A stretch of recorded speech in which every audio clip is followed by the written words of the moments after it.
9 KM ગુજરાતમાં આપનું હાર્દિક સ્વાગત છે। વિજાપુર કોંગ્રેસ વિધાનસભા પછી ફરી નગરપાલિકાની ચૂંટણીને લઈ આવી મેદાને। કોંગ્રેસના ગુજરાત પ્રભારી સહિત નેતાઓ વિજાપુરમાં મિટિંગના દોર શરૂ કર્યા। વિજાપુર નગરપાલિકા ગઠબંધન વિના એકલા હાથે લડી લેવાના મૂડમાં। વિજાપુર વિધાનસભાની ચૂંટણીમાં કર્મી હાર પછી નગરપાલિકામાં ધરખમ ઉમેદવારો સાથે ચૂંટણી લડવાના ભાગરૂપે વિજાપુર કોંગ્રેસ કાર્યાલય ખાતે મિટિંગ મળી હતી। હવે એ જોવાનું રહ્યું કે વિજાપુરમાં ત્રિપંખીય જંગમાં કોણ મારશે બાજી તે આવનાર સમય બતાવશે। વિજાપુર તાલુકા કોંગ્રેસ કાર્યાલય ખાતે આવનાર નગરપાલિકાની ચૂંટણીને અનુસંધાને મિટિંગ મળી હતી। આ મિટિંગમાં એઆઈસીસી મંત્રી તથા યુટી ગુજરાતના પ્રભારી શ્રી રામકૃષ્ણ ઓઝા, મહેસાણા જિલ્લા પ્રમુખ હસમુખભાઈ ચૌધરી, રામજીભાઈ ઠાકોર, એલબી ઠાકોર, ભરત ચૌધરી સહિત તાલુકા શહેર કોંગ્રેસ હોદ્દેદારો કાર્યકર્તાઓ ખૂબ મોટી સંખ્યામાં ઉપસ્થિત રહ્યા હતા। તેમજ વિજાપુર નગરપાલિકાની તૈયારી માટે કામે લાગી જવા સૂચન કરવામાં આવ્યા હતા।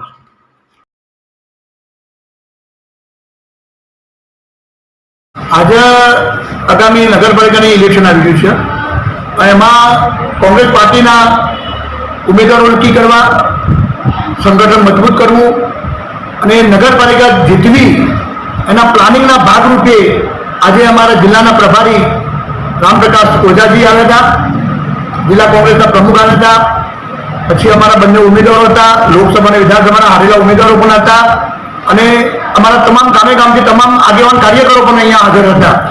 આ જે ચૂંટણી લડવામાં નગરપાલિકાની એ ગઠબંધન સાથે લડવામાં છે કે એકલી કોંગ્રેસ? નહીં, એકલી કોંગ્રેસ લડવા, કોઈ ગઠબંધન સાથે નહીં। હા, અમારે કોઈ પાર્ટીના ઉમેદવારો બીજા થવાના નથી। અહીંયા આપના અને કોંગ્રેસના સાથે વિજાપુર શહેર કોંગ્રેસ સમિતિના પ્રમુખ તરીકેનો હોદ્દો ધરાવું છું અને વિજાપુર શહેરની અંદર આગામી આવનારા દિવસોમાં વિજાપુર નગરપાલિકાની ચૂંટણી આવવાની છે, જે 2-3 મહિનાનો સમય બાકી છે।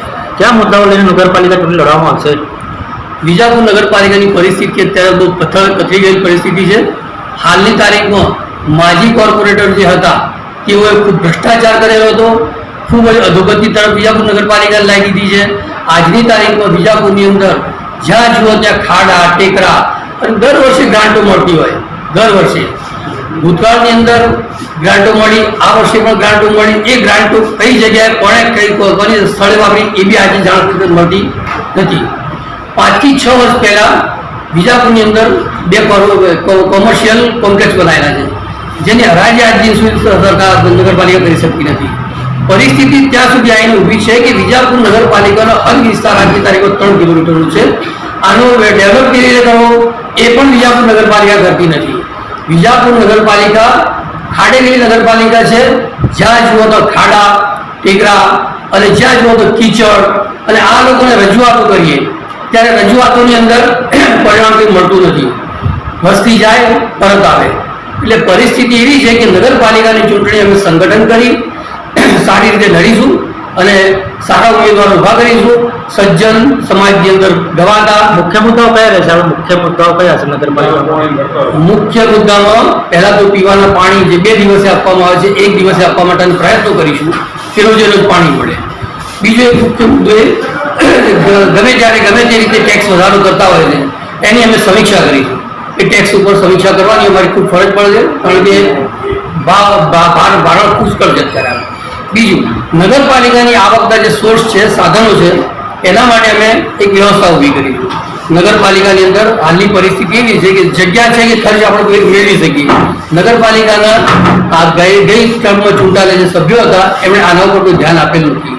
એટલે પહેલા તો મુદ્દો એ કે પીવાના પાણીની વ્યવસ્થા, સફાઈ, લાઇટ, ગટર, નગરપાલિકા જે કહેવાતી હોય, ન એટલે નગરપાલિકા, ન એટલે નગરપાલિકા કહેવાતી હોય, ગ એટલે ગટર કહેવાતી હોય, પ એટલે પાણી કહેવાતું હોય, એટલે નગરપાલિકા જે કહેવાતી હોય એ પ્રમાણની સુવિધાઓ સંપૂર્ણ પબ્લિકને મળે એના માટે અમે